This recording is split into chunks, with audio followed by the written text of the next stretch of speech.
So let's say that we decided we didn't want to call it a backup. We wanted to call it something else, or we wanted to rename it. So we're gonna have to. We don't want to make a copy of the same file. We just want to rename it. So we're gonna use mv to rename, and we're gonna have to give it the original, the source file.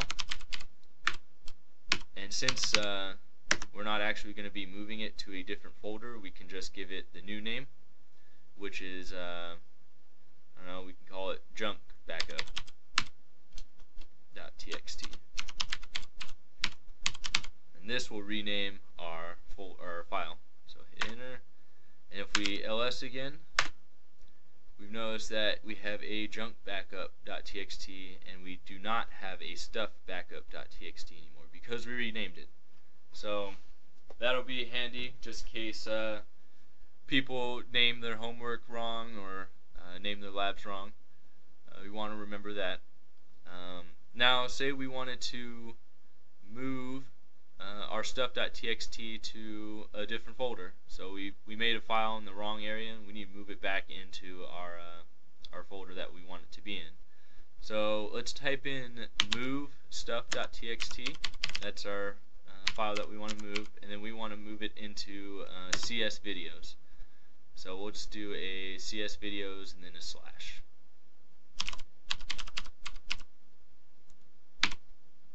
Yep, and then hit enter. And we didn't get any problems, so if we hit ls, we'll notice that our stuff is not there anymore, and we can move into our CS videos, and then we can ls inside of here and see that we have a stuff.txt in here. Now moving it like that is fine. If you want to be more safe, you can also copy with the CP and do the same way. It's the same syntax as we use for mv. So let's go over the cat.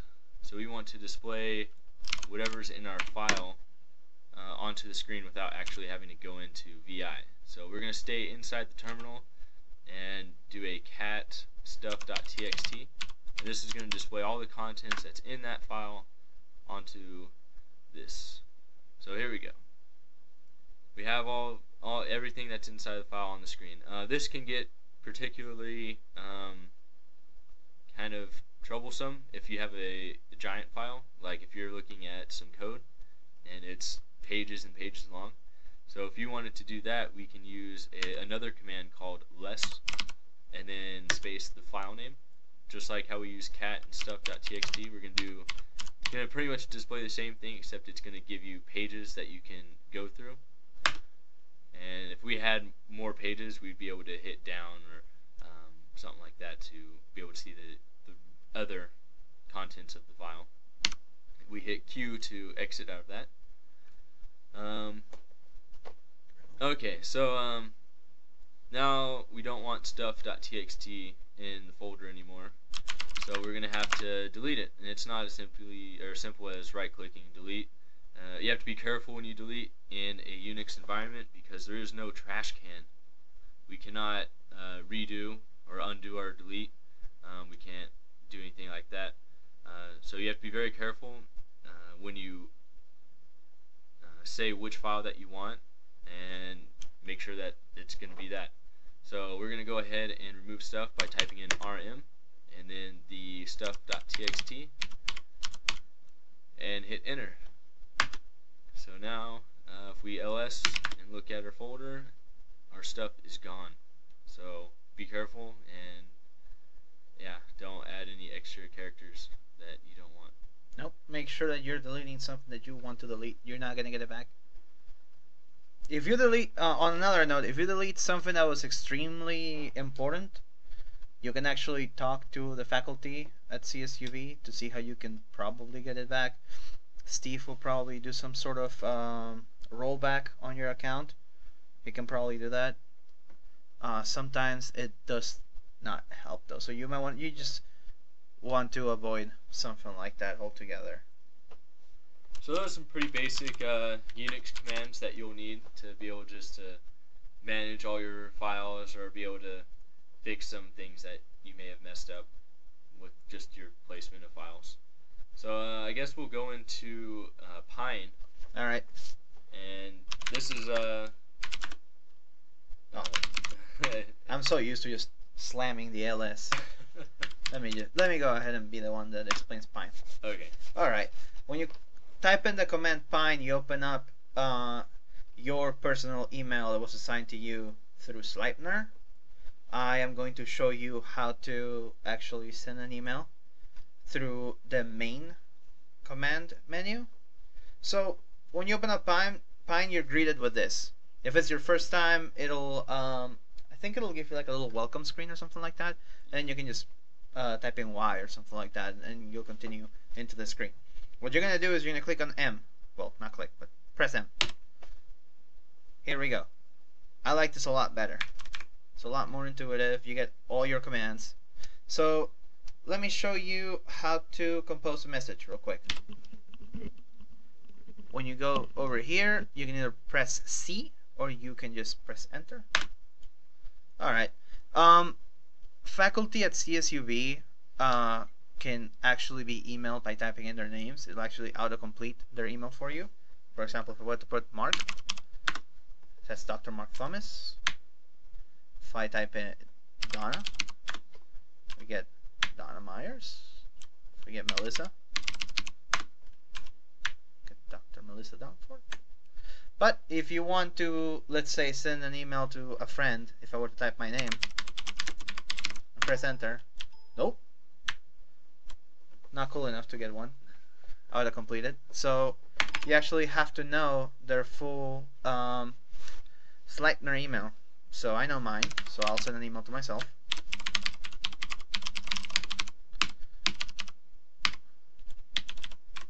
Okay.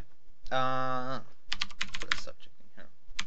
We should add attachment.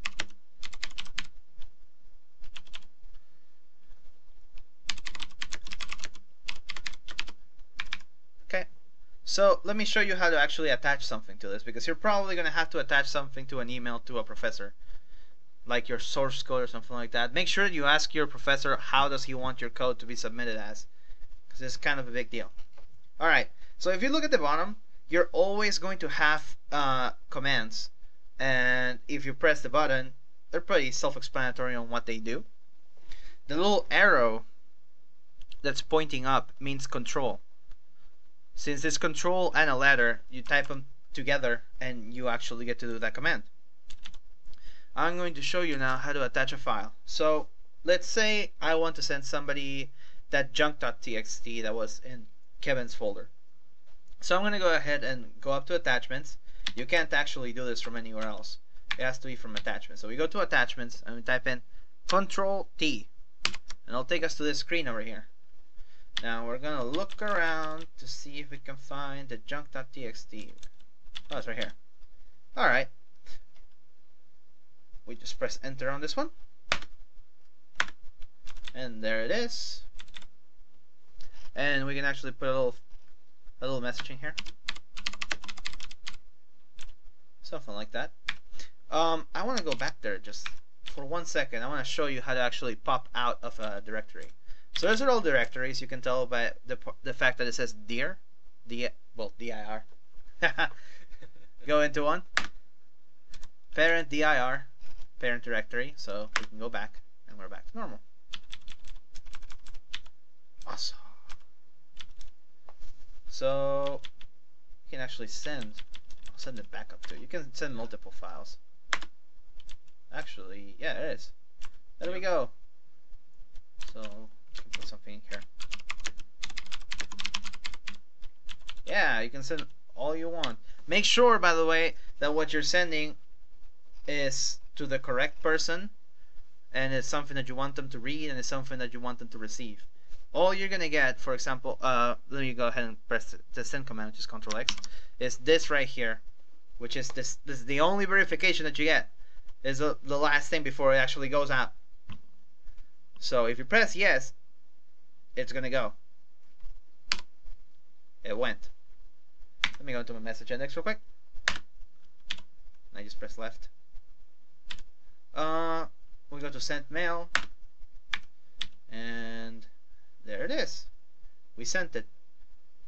Pink means it got there, and blue means it's still being received, I believe.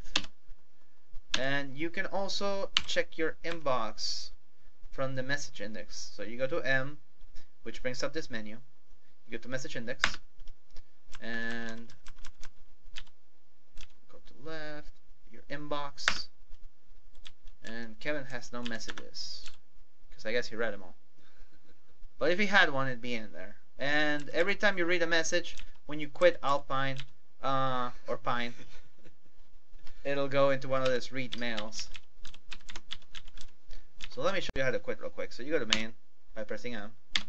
You go ahead and I'm going to quit. You can mess around with it all you want. I suggest being careful with it and not doing anything too strange. And those are the basics for Pine.